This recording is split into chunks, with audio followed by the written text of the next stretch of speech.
The world turned to ash and embers. Flames, like hungry orange tongues, licked at the sky, devouring the ancient pines of Blackwood Mountain. Panic was a living thing, a frantic drumbeat in the air. But for me, Lena, there was only one sound that mattered, the low, urgent growl of Shadowfang beside me. He nudged me, his massive head a reassuring weight against my hand, his intelligent eyes fixed on the only path left to us, the treacherous climb to the cliffs. The very same cliffs where I first met him, where this impossible story began. It felt like a lifetime ago, a different girl, a different world. Now that world was burning, and we were running for our lives back to the beginning to face the end. Every step was a struggle. Smoke clawed at my lungs and tears streamed down my face, blurring the fiery chaos around us. Shadowfang never left my side. He was my guide, my protector. A steady shadow in a world of flickering light and dancing death. He'd dart ahead, scouting the path, then double back, his soft whines urging me onward, his presence a shield against the suffocating fear. The heat was immense, a physical force pressing down on us. I could hear the roar of the fire, the splintering crack of ancient trees surrendering to the blaze. It was the sound of our sanctuary, our shared secret world, being erased from existence. But as long as he was with me, I knew I had to keep going. Meanwhile, miles away in the town hall, amidst the chaos of evacuation orders and crackling radios, Sheriff Blake slammed a dusty, leather-bound journal onto his desk. He'd found it in the abandoned research outpost hidden deep in the forest, a place long forgotten by everyone, but the ghosts of the past. The pages were brittle, the ink faded, but the words were terrifyingly clear. "Project Lycaon," he muttered, his voice hoarse. It wasn't just a local legend about big wolves. It was a documented, classified experiment. Decades ago, scientists had tried to enhance canine intelligence and empathy to create the perfect guardian. They had succeeded, but their creation was deemed too wild, too powerful to control. The project was shut down, the subjects released, and the truth buried. The wolves of Blackwood weren't just animals. They were legacies, they were protectors. And Shadowfang, he was the last of them.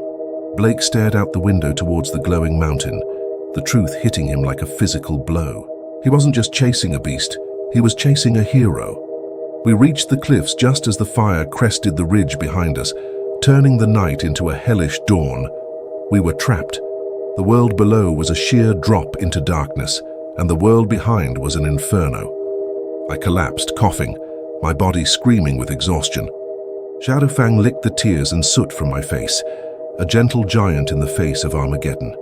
He looked at me, and in his eyes, I saw everything. I saw the day we met, the fear that turned to trust, the shared solitude, the silent understanding that ran deeper than any words.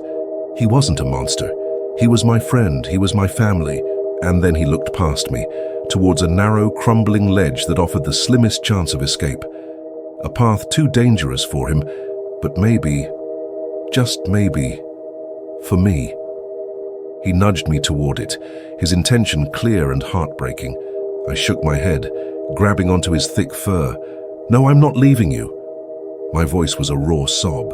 He whined, a sound of profound sadness, and pushed me again, more forcefully this time.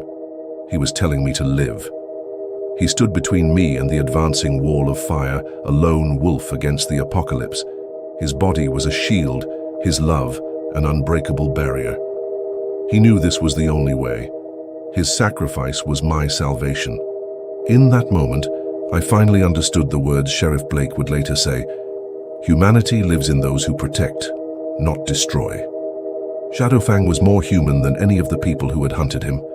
With a final, desperate shove, he forced me onto the ledge. I scrambled across, my hands bleeding, my heart shattering into a million pieces. When I reached the other side, I turned back. He was silhouetted against the flames, a magnificent, defiant figure.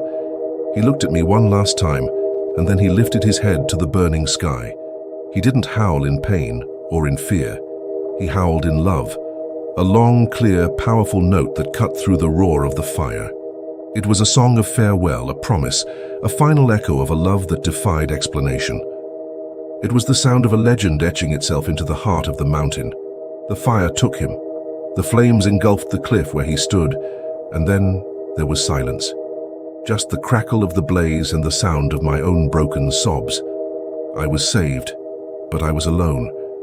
The sun rose on a scarred, blackened landscape, but as the light touched the valley, a single mournful howl echoed from the distant peaks. It was faint, carried on the wind, but it was there. It was his.